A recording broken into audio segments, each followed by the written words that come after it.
Hello guys, I welcome you all on my YouTube channel. आज का जो हमारा टॉपिक है दैट इज फ्रिक्शन। फ्रिक्शन क्या होता है? एक फोर्स होती है जो रिलेटिव मोशन को अपोज करती है। जब दो ऑब्जेक्ट्स आपस में कांटेक्ट में होती हैं और वो क्या करती हैं, वो ऑब्जेक्ट सरफेस के साथ भी कांटेक्ट में हो सकती है, मीन टू से वो आपस में कांटेक्ट में है, तो उस वक्त उनके मोशन को जो फोर्स अपोज करता है उसको बोलते हैं फ्रिक्शन। अब आप फ्रिक्शन को बेसिकली दो पार्ट्स में डिवाइड कर सकते हो। जो फर्स्ट पार्ट है आपका वो है स्टैटिक फ्रिक्शन, ठीक है, और जो सेकंड पार्ट है आपका वो है काइनेटिक फ्रिक्शन। अब जो स्टैटिक फ्रिक्शन है, स्टैटिक फ्रिक्शन को भी आप फर्दर डिवाइड कर सकते हो। अब जो स्टैटिक फ्रिक्शन है, स्टैटिक फ्रिक्शन सबसे ज्यादा फ्रिक्शन होती है ये कब किसी ऑब्जेक्ट पे होती है? जब कोई ऑब्जेक्ट क्या होता है, रेस्ट पे होता है। जब कोई ऑब्जेक्ट रेस्ट पे है तो उस वक्त जो फ्रिक्शन एक्ट कर रही होती है वो है स्टैटिक फ्रिक्शन। आपने उस वक्त कितना फोर्स लगाना होता है कि जो उस वक्त स्टैटिक फ्रिक्शन लग रही होती है वो फोर्स उस फ्रिक्शन को ओवरकम करके जो ऑब्जेक्ट है वो मोशन में आ सके। काइनेटिक फ्रिक्शन कब रखती है? ऑब्वियसली जब ऑब्जेक्ट क्या होता है, मोशन में होता है, तब भी कोई ना कोई जो है फोर्स लग रहा होता है। अब फॉर एग्जांपल यहाँ पे मेरे पास एक बॉक्स है, अभी मैंने इसके ऊपर यहाँ पे मान लो सिर्फ 2 न्यूटन का फोर्स लगाया है। ये मान लो बॉक्स इतना बड़ा है, मान लो ये आपको मान लो कि ये बड़ा बॉक्स है, 20 kg का है, 10 kg का, कितना भी है, लेकिन मैंने इस पे बहुत कम फोर्स लगाया है कि मैं इसको खींच रही हूँ, बस खींच रही हूँ। लेकिन ये रेस्ट पे, यहाँ पे सरफेस है तो यहाँ पे रेस्ट पे पड़ा है लेकिन अपनी जगह से हिल नहीं रहा है। तो मतलब जो मैंने फोर्स अप्लाई करा था वो कहाँ गया? तो यहाँ पे ऑपोजिट क्या लगेगी? फ्रिक्शन हमेशा ऑपोजिट डायरेक्शन में लगती है। जो फ्रिक्शन फोर्स होता है वो हमेशा ऑपोजिट डायरेक्शन में लगता है। मतलब जो मैंने थोड़ा बहुत फोर्स लगाया है वो मेरा जो फ्रिक्शन उस वक्त यहाँ पे स्टैटिक फ्रिक्शन है उसने ओवरकम कर दिया है। मतलब इसीलिए जो ये मेरा बॉक्स है वो हिला नहीं। इसका मतलब ये वाली जो फ्रिक्शन इन दोनों के बीच में एक्ट हो रही है वो मेरे लगाए हुए फोर्स से ज्यादा है। इसका मतलब अब मेरे को थोड़ा और ज्यादा फोर्स लगाना पड़ेगा, तभी मैं इस स्टैटिक फ्रिक्शन को क्या कर सकती हूँ, ओवरकम कर सकती हूँ और अपनी ऑब्जेक्ट को मोशन में लेके आ सकती हूँ। ठीक है ना? अभी काइनेटिक फ्रिक्शन कब लगती है? जब कोई ऑब्जेक्ट मोशन में होती है। अब फॉर एग्जांपल सेम यही वाला बॉक्स का सिनारियो देखो, और यहाँ पे मान लो मैंने अभी 10 न्यूटन का फोर्स लगा दिया या ज्यादा न्यूटन का फोर्स लगा दिया, ये सिर्फ एग्जांपल के लिए मैं बता रही हूँ। अब क्या है, ये अब क्या है, मान लो चलना शुरू हो गई है। लेकिन अब आप देखोगे कि जैसे ही ये ऑब्जेक्ट इस सरफेस के ऊपर चलना शुरू कर देती है, रेंगना शुरू कर देती है, तो कई बार खर टर टर की ऐसी आवाजें आती है जिससे बिल्कुल साफ पता लग रहा होता है कि हम किसी ऑब्जेक्ट को बहुत मुश्किल से खींच पा रहे हैं। कोई ओपोजिंग फोर्स है जो उसके मतलब रिलेटिव मोशन को अपोज करने की कोशिश कर रहा है। तो वो जब कोई ऑब्जेक्ट चलती है और उसके बीच में जो मोशन के दौरान वो आवाजें तरह तरह की निकल के आती हैं, तो वो बेसिकली फ्रिक्शन होती है। और वो कौन सी फ्रिक्शन होती है? वो काइनेटिक फ्रिक्शन होती है जो उस वक्त लग रही होती है। ठीक है, तो आई होप आपको ये समझ आ गया होगा। अब आप देखोगे यहाँ पे नेक्स्ट,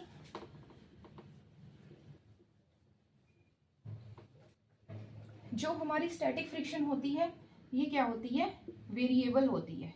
ठीक है, और जो आपकी काइनेटिक फ्रिक्शन होती है ये क्या होती है, कांस्टेंट होती है। इसकी वैल्यू चेंज नहीं होती है। लेकिन जो आपका स्टैटिक फ्रिक्शन होता है इसकी वैल्यू चेंज हो जाती है। क्यों चेंज हो जाती है? अगर आप स्टैटिक फ्रिक्शन को दो पार्ट्स में डिवाइड करना चाहो तो इसको हम बोलते हैं सेल्फ एडजस्टिंग, सेल्फ एडजस्टिंग। और दूसरा पार्ट आप बोल सकते हो लिमिटिंग। ठीक है, इसको अगर आप डिवाइड करना चाहोगे तो कौन कौन से करोगे? एक तो रोलिंग फ्रिक्शन और दूसरी स्लाइडिंग फ्रिक्शन। ठीक है, तो इनमें आप डिवाइड कर सकते हो। तो ऐसे आप डिवाइड करके रख सकते हो।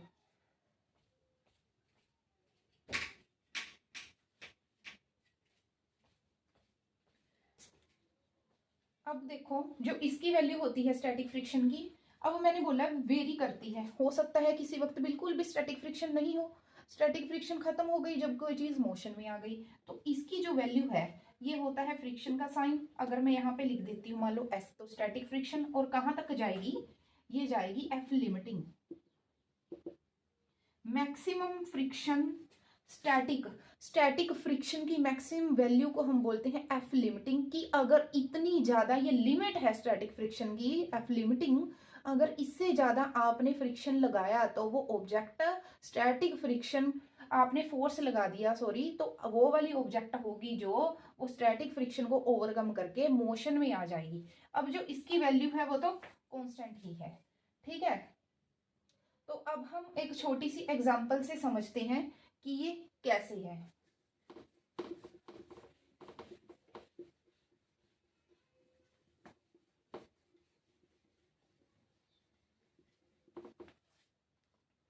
अब आपने क्या देख लेना है, पहले तो जो फ्रिक्शन होता है, लाइक आपका चाहे वो काइनेटिक फ्रिक्शन है या फिर आपका स्टैटिक फ्रिक्शन है, तो वो क्या होता है, डायरेक्टली प्रोपोर्शनल टू होता है नॉर्मल रिएक्शन के।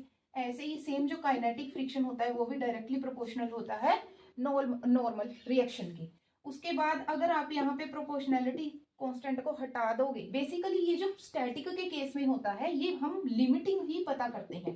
बेसिकली ये फॉर्मूला लिमिटिंग का होता है, ठीक है, क्योंकि जो स्टैटिक फ्रिक्शन है वो तो वेरिएबल है, वेरिएबल चीज का कोई आप एक पर्टिकुलर फॉर्मूला नहीं दे सकते, उसका कोई मेथड दे सकते हो। तो बेसिकली एफ स्टैटिक के केस में हम एफ लिमिटिंग ही फाइंड आउट करते हैं, लेकिन एफ एस आपको बहुत बुक्स में लिखा हुआ मिल जाएगा।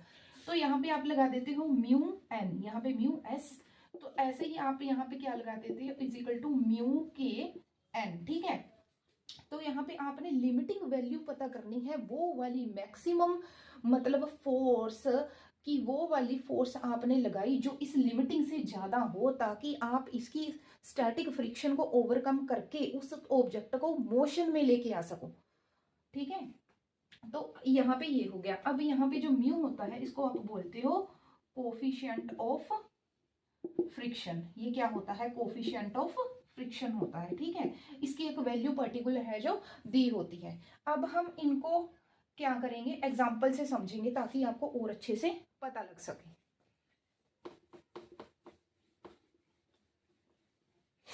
अब देखो मेरे पास यहाँ पे क्या है, मान लो यहाँ पे एक 4 kg का बॉक्स है, ठीक है, ये एक सरफेस के ऊपर पड़ा हुआ है। ये 4 kg का बॉक्स है और एक सरफेस के ऊपर है जो पड़ा हुआ है। अब मैंने इसके ऊपर यहाँ पे 6 न्यूटन का फोर्स लगा दिया फॉर एग्जांपल, ठीक है।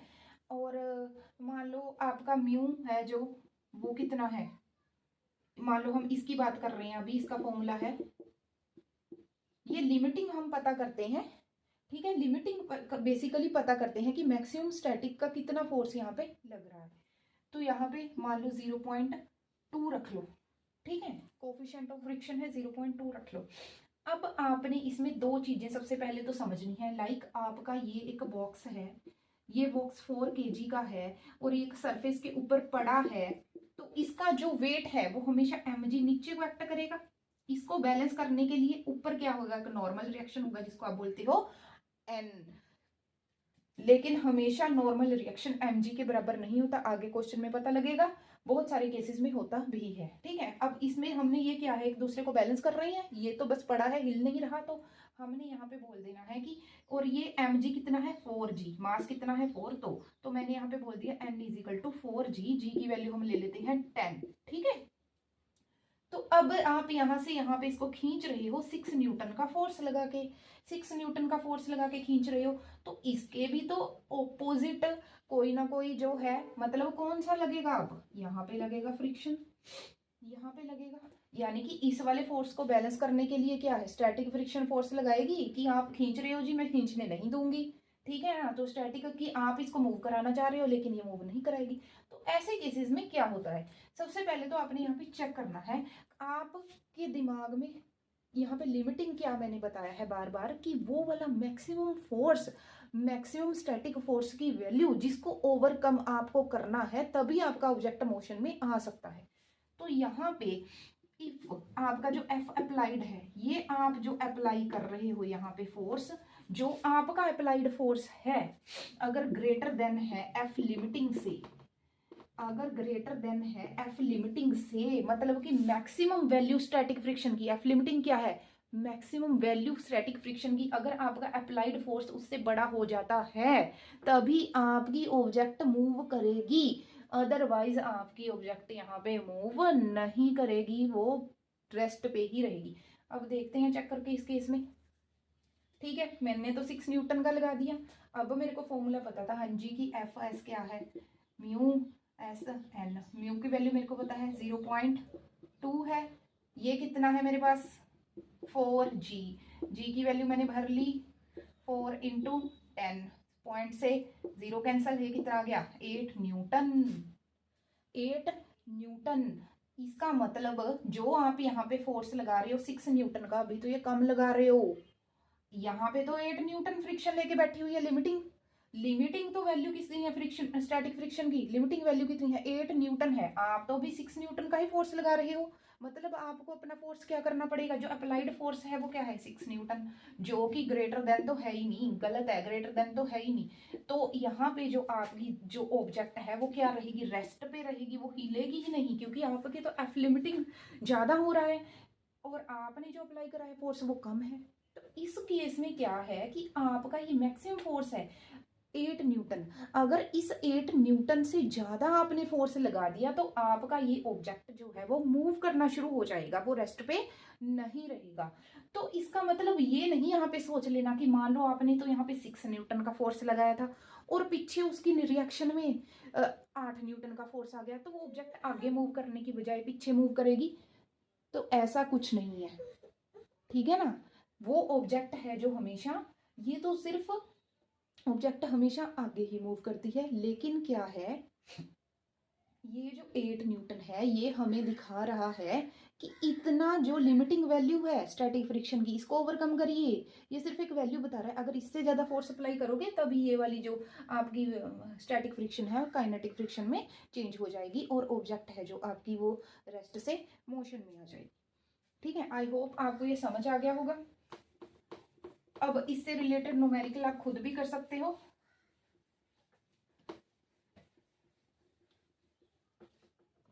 आपको एक देती हूँ न्यूमेरिकल करने के लिए। मान लो आपका 4 kg का ही बॉक्स है, ये एक सरफेस के ऊपर पड़ा हुआ है, यहाँ पे आप कितना फोर्स लगा रहे हो, मान लो 8 न्यूटन का, और इसकी म्यू जो वैल्यू है स्टैटिक की maximum coefficient of static friction है 0.3।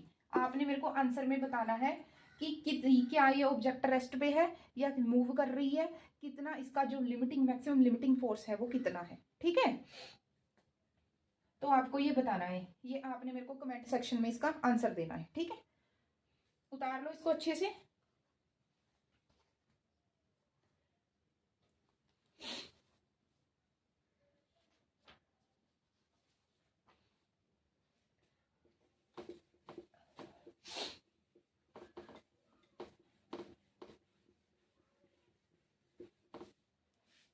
तो अभी मैंने क्या बोला था, स्टैटिक फ्रिक्शन आपने कर लिया, अब हम करेंगे काइनेटिक फ्रिक्शन। काइनेटिक में क्या है, काइनेटिक फ्रिक्शन कब लग रही है, जब कोई ऑब्जेक्ट क्या है मूव कर रही है, तब भी ऑब्जेक्ट रिलेटिव मोशन में है लेकिन कोई ना कोई फोर्स तो उस वक्त भी उसके मोशन को अपोज करने की कोशिश करेगी। तो ऐसे केस में काइनेटिक फ्रिक्शन होती है और ये कांस्टेंट होती है, इसीलिए इसका फॉर्मूला है जो वो मैंने बताया था ऐसा होएगा। ठीक है, वहां पे बेसिकली जो हम फॉर्मूला लेते हैं वो एफ लिमिटिंग का लेते हैं, वो बेसिकली स्टैटिक फ्रिक्शन का नहीं होता, क्योंकि जो स्टैटिक फ्रिक्शन होता है उसकी वैल्यू मैंने बताई है कितनी होती है, एफ लिमिटिंग तक होती है, लेकिन इस केस में ऐसा नहीं होता, ये कांस्टेंट रहती है। ठीक है, तो यहाँ पे आपने क्या है, यहाँ पे आपने क्या लेना है, फॉर एग्जाम्पल आपने कुछ भी ले लेना है, लाइक आपका 2 kg का एक बॉक्स है, ठीक है, और ये एक सरफेस के ऊपर पड़ा है, यहाँ पे आपका कितना लग रहा है, कितना फोर्स आप कितना भी अज्यूम कर सकते हो, आपने अज्यूम कर लिया मान लो 10 न्यूटन फोर्स है। ठीक है, और आपका कोफिशिएंट है जो वो कितना है 0.2 है। अब तो मेरे को पता ही है। ठीक है, अब मैंने क्या कर लेना है, ये बॉडी को आप खींचे जा रहे हो खींचे जा रहे हो, तो आपने बताना है काइनेटिक फ्रिक्शन कितनी है। तो सेम वे से जब कोई सरफेस के साथ बॉडी कॉन्टेक्ट में है और वो चल रही है तो यहाँ पे वेट तो mg एक्ट करेगा ही, इस वेट को नॉर्मलाइज कर देगा, एक नॉर्मल रिएक्शन नॉर्मलाइज कर देगा इस वेट को। ठीक है, तो अभी यहाँ पे कितना हो जाएगा, तो आपका mg मतलब कितना हो गया, नॉर्मल रिएक्शन मतलब mg, mg मतलब 2g। तो नॉर्मल रिएक्शन कितना हो गया 2g। तो यहाँ पे आपका जो फ्रिक्शन फोर्स आ जाएगी काइनेटिक, वो कितनी है 0.2 इंटू एन, एन की वैल्यू कितनी है 2g, और g को आप रख लो 10, ठीक है, यहाँ पे 10 रख लेती हूँ, इससे ये कट गया, यानी कि 4 न्यूटन। तो यहाँ पे कितना आ गया, यानी कि यहाँ पे जो काइनेटिक फ्रिक्शन जिस वक्त आपकी ऑब्जेक्ट मूव कर रही है वो कितनी लग रही है 4 न्यूटन। ये कम है आपके अप्लाइड फोर्स से, आप देख सकते हो आपके अप्लाइड फोर्स से कम है, तो आपकी ऑब्जेक्ट इसका मतलब इस वक्त मोशन में है और आप उसको खींचे चले जा रहे हो, लेकिन फिर भी 4 न्यूटन का कोई ना कोई फोर्स है, काइनेटिक फ्रिक्शन है जो आपके मोशन को अपोज करने की कोशिश कर रही है, बट आपका अप्लाइड फोर्स ज्यादा होने की वजह से आप उसको खींचे जा रही हो। ठीक है, आप इसको नोट डाउन कर लीजिए। इसके बाद हम करेंगे दूसरा क्वेश्चन।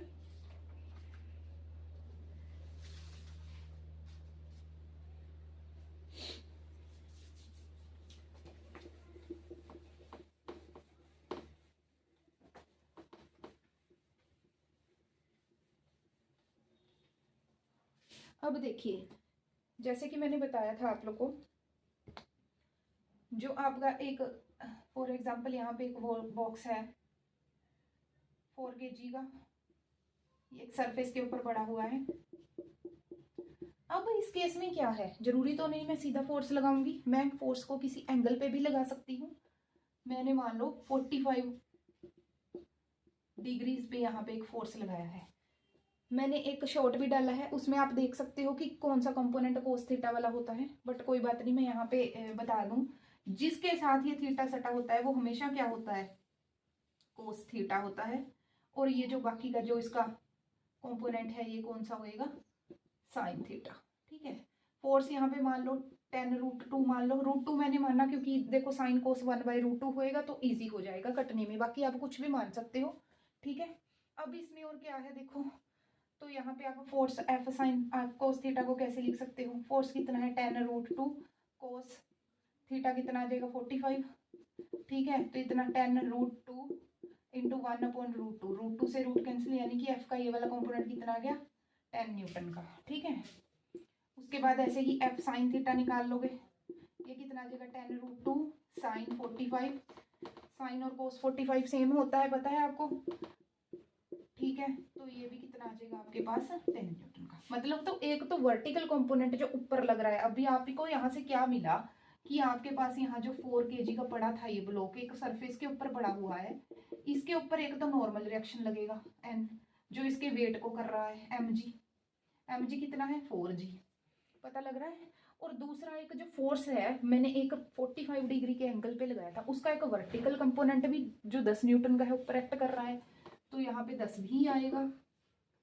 और इधर साइड कितना लग रहा है, यहाँ पे भी 10 न्यूटन का लग रहा है, समझ आ रही है। और इस 10 न्यूटन ये दोनों तो आपस में बैलेंस हो गए, यानी कि ये वाला mg इन दोनों को बैलेंस कर रहा है, इसीलिए वो एक उसके ऊपर पड़ी हुई है ना ऑब्जेक्ट, हिल नहीं ना रही वो। तो अभी क्या है, इसको करके इसको कोई इधर वाला जो फोर्स ऑफ काइनेटिक फ्रिक्शन है वो हमें पता करना है, इस वाले मोशन को भी कुछ ना कुछ अपोज करेगा, तो हमें क्या पता करना है यहाँ पे force of kinetic friction, normal reaction नहीं अब हमें पता है यहाँ पे, तो ऑब्वियसली नॉर्मल रिएक्शन। चलो इस क्वेश्चन में आप एक और भी ऐड कर सकते हो, एक्सेलरेशन भी पता कर सकते हो। तो आपको ये 3 पॉइंट हैं जो बेसिकली यहाँ पे पता करनी है। ठीक है, तो आप ये वाले तीनों जो हो पता कर सकते हो।